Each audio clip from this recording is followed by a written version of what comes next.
inspirasi awalnya karena saya pengen memajukan apa ya, daerah-daerah pinggir, terutama kebetulan saya warga asli sini, jadi kayak saya punya tanggung jawab juga sebagai pemuda di sini. Bahwasanya kita juga harus gerak,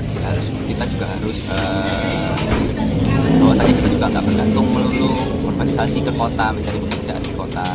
Nah, dengan membuka lapangan pekerjaan di sini, dengan bahwasanya ini loh ada contoh, misalkan kalau kita ingin membuka usaha dan bisa jalan, bisa running, bisa juga mendatangkan orang dari luar untuk konsumtif di area sini. Dengan adanya Konoha ini, otomatis pedagang-pedagang kecil, kacangan, rumahan, sembako itu juga semuanya akhirnya juga kebeli dari sini.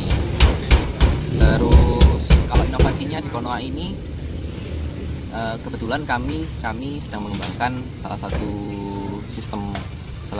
sistem baru di menghadapi pandemi ini ya. Nanti akhir bulan ini baru akan kita launching, itu ada namanya self order. Jadi setiap pengunjung di sini bisa order melalui smartphone-nya tanpa harus ke kasir.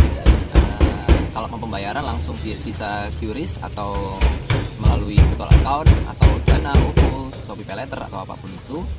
Ketika orderannya sudah diorder, nanti minuman akan langsung bisa diambil di kasir tanpa harus antri, tanpa harus berdasarkan atau pergi ke kasir. Lokasi barunya kami seperti itu.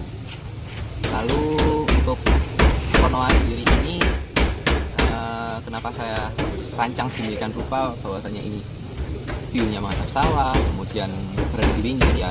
Jadi selain mengembangkan masyarakat di pinggir kota ini, juga sebagai apa ya, refreshing, karena saya sendiri hampir lebih dari 5 tahun berada di kehidupan metropolitan, di hidup kota yang cukup padat.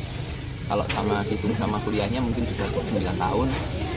Jadinya ya refreshing ketika kita ke pedesaan, kalau kembali ke desa, terus kemudian melihat aktivitas dari mana sumber pangan kita berasal. Oh seperti ini, sawah seperti ini gitu. Jadi ini sebuah oase gitu di antara konsep-konsep yang coffee shop hari ini yang hanya menampilkan bangunan-bangunan, hanya menampilkan apa ya, atmosfer perkotaan. Nah ini menjadi oase bahwasanya di pinggir, di desa, tapi standar kita mengikuti standar yang ada di kota, di kota manapun. Nah, dan kemudian tapi memberikan pengalaman atau experience yang berbeda. Selain itu, di bulan September nanti kita akan ada journey semoga PPKM atau corona ini segera reda, karena kita sebenarnya ingin melaunching journey bahwasanya setiap pengunjungnya di sini akan dan bisa untuk berinteraksi langsung dengan sawah, dengan medium-medium yang menjadi sumber pangan kita. Mungkin ada journey atau experience orang itu menanam sawah atau panen atau apapun, memetik jagung dan lain sebagainya. Untuk per bulannya sementara ini omsetnya berapa Pak? Atau per harinya? Range-nya antara sekitar per bulan 40 sampai 50 juta. Saat ini? Saat ini. Tapi itu sudah menurun cukup drastis di apa ya? Ketika PPKM ini ya menurun hampir setengahnya dari itu. Bukan ketika saya ambil di angka-angka normal, maksudnya bulan yang lalu, bulan Juni gitu, ketika belum ada PPKM, ketika Juli ada pembatasan kegiatan masyarakat, otomatis ya turun hampir 50% dari angka itu. Terus harapannya apa Mas? Kalau harapannya lebih banyak teman-teman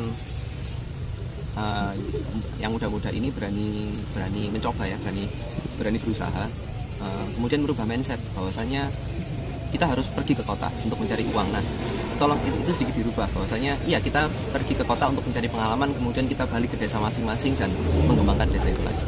Harapannya sih pemuda-pemuda bisa menerapkan itu, jadi kita nggak urbanisasi itu nggak berlangsung dan kemudian di desa ini akhirnya tidak ada orang lagi. Saya membayangkan bahwasanya orang-orang yang mengerjakan sawah, yang menjadi sumber bahan makanan kita itu rata-rata sekarang usianya sudah dianggap di atas 50 tahun. Ketika tidak ada anak-anak muda lagi yang mau turun ke sawah atau ngopeni desanya, lalu apakah ini nanti akan ditinggal begitu saja? Nah, kalau kayak gitu ya desanya akan semakin lama semakin mundur, nggak semakin maju. Terima kasih.